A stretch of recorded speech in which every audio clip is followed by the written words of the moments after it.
bayang-bayang di singgasana Sriwijaya, pengkhianatan di balik kejayaan.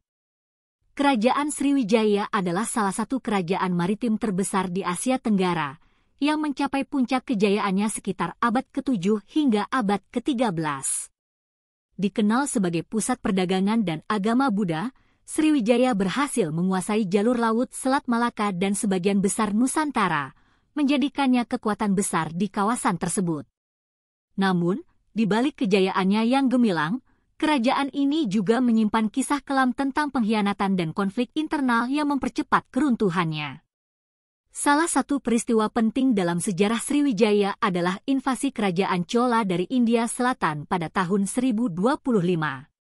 Banyak catatan sejarah menyebutkan bahwa Raja Rajendra Chola I dari Chola menyerang Sriwijaya, menghancurkan pusat-pusat pentingnya, dan menjarah kekayaan kerajaan tersebut. Meskipun serangan dari Chola merupakan faktor besar dalam melemahkan Sriwijaya, banyak ahli sejarah percaya bahwa konflik internal dan pengkhianatan dari dalam kerajaan juga berperan dalam keruntuhan kerajaan yang dulu sangat kuat ini. Salah satu kisah pengkhianatan yang paling mencolok adalah pemberontakan di kalangan bangsawan Sriwijaya sendiri. Pada masa kejayaan Sriwijaya, kerajaan ini dikelilingi oleh sekutu-sekutu dan fasal-fasal yang saling berebut pengaruh dan kekuasaan. Para bangsawan lokal yang merasa terpinggirkan oleh kebijakan raja mulai membentuk aliansi rahasia untuk merongrong kekuatan pusat kerajaan.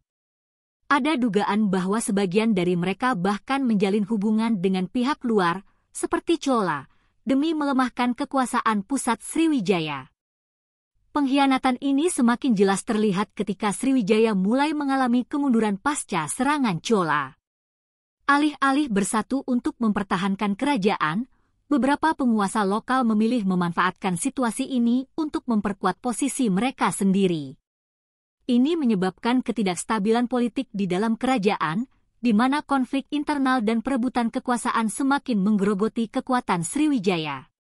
Selain itu, pengkhianatan ini juga tampak dalam hilangnya kendali atas wilayah-wilayah penting di sekitar kerajaan. Beberapa wilayah yang dulu setia kepada Sriwijaya mulai melepaskan diri, baik karena merasa tidak lagi mendapatkan perlindungan yang cukup atau karena tergoda oleh tawaran kekuasaan dari pihak lain. Pada akhirnya, faktor internal berupa pengkhianatan dan ketidakstabilan politik inilah yang mempercepat keruntuhan Sriwijaya. Meskipun masih bertahan beberapa abad setelah serangan Chola, kejayaan Sriwijaya tak pernah sepenuhnya pulih. Kekaisaran besar yang pernah menguasai perairan Asia Tenggara akhirnya runtuh, menyisakan bayang-bayang pengkhianatan yang selalu menghantui sejarahnya. Kisah ini mengajarkan bahwa di balik kejayaan besar, seringkali terdapat intrik dan persaingan yang tersembunyi, dan bahkan kerajaan terkuat sekalipun dapat runtuh oleh pengkhianatan dari dalam.